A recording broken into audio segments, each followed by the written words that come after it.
ஆடி அமாவாசை அன்னைக்கு முன்னோர்கள் உலகத்துல இருந்து கிளம்பின முன்னோர்கள் இந்த மகாலய அமாவாசையில நம்மளோடயே இருக்கிறதாக சொல்லுவாங்க.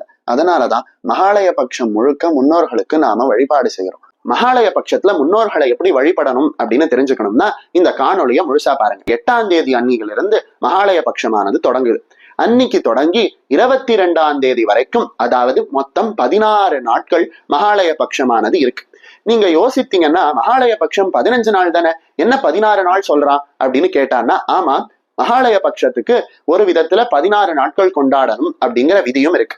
சில பேர் என்ன செய்வாங்க அப்படின்னா, மகாலய பட்சத்துல இருக்கக்கூடிய அத்தனை நாட்களும் தர்ப்பணம் செய்வாங்க. அப்படி தர்ப்பணம் செய்யக்கூடியவர்கள் 15 நாட்களோட நிறுத்தாம அந்த அமாவாசையை தொடர்ந்து வரக்கூடிய பிரதமையிலையும் சேர்த்து தர்ப்பணம் செய்து பூர்த்தி செய்யணும், முடிக்கணும் அப்படின்னு நம்ம பெரியவர்கள் சொல்லியிருக்காங்க.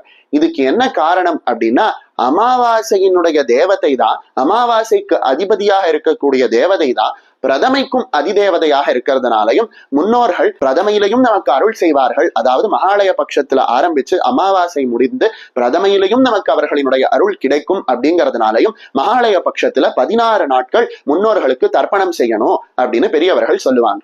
அப்படி 16 நாளும் தர்ப்பணம் செய்ய முடியாதவர்கள் அவர்களினுடைய அம்மா அப்பா தவறின அந்த திதியில அந்த அம்மா அப்பாவை நினைத்து தர்ப்பணமோ, அவர்களுக்காக ஒரு படையலோ, இல்ல அவர்களால முடிந்த ஒரு தானத்தையோ செய்யும் பொழுது முன்னோர்களுக்கு நல்ல சந்தோஷம் ஏற்படும். இறந்தவர்களுக்கு நாம செய்யக்கூடிய உதவி என்ன அப்படின்னா, அவர்களினுடைய பெயர்னால நாம செய்யக்கூடிய தானம் தான். அந்த தானத்தினுடைய பலனாலதான் முன்னோர்களுக்கு அவர்களினுடைய உலகத்துல அவர்களுக்கு வெளிச்சமும் நீரும் உணவும் கிடைக்கும். அதனால இந்த மகாலய பட்சத்துல அவர்களுடைய முன்னோர்கள் இறந்த அந்த திதியோ இறந்த அந்த நாளோ வரும் பொழுது அவர்களுக்கு அவர்களினுடைய பெயர்னால உணவோ நீரோ உடையோ தானம் செய்வது அதீத பலன்களை கொடுக்கும். அதே போல இந்த மகாலய பட்சம் முழுக்க சில ஆச்சாரமாக இருக்கக்கூடியவர்கள் 2 வேளை மட்டுமே சாப்பிட்டு உணவுல தாமசீகமாக இருக்கக்கூடிய உணவு பதார்த்தங்கள் எதுவும் சேர்க்காம சாத்வீகமான பதார்த்தங்களை மட்டுமே சாப்பிடக்கூடிய வழக்கமும் இருக்கு.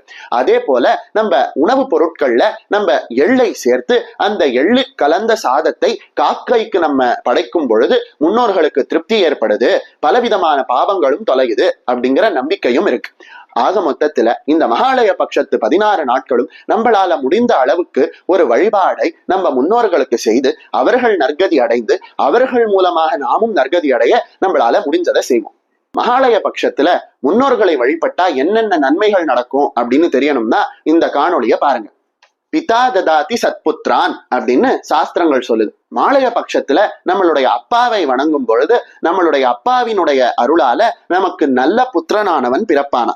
அதே போல கோதனானி பிதாமக அப்படின்னு சாஸ்திரம் சொல்லுது. அதாவது மாலய பட்சத்துல நம்மளுடைய தாத்தாவை முன்னோர்களை வழிபடும் பொழுது அந்த தாத்தாவினுடைய அருளால பசுமாடு, தனம், தானியம் முதலிய சம்பத்துகள் முதலிய செல்வங்கள் நமக்கு கிடைக்குமா.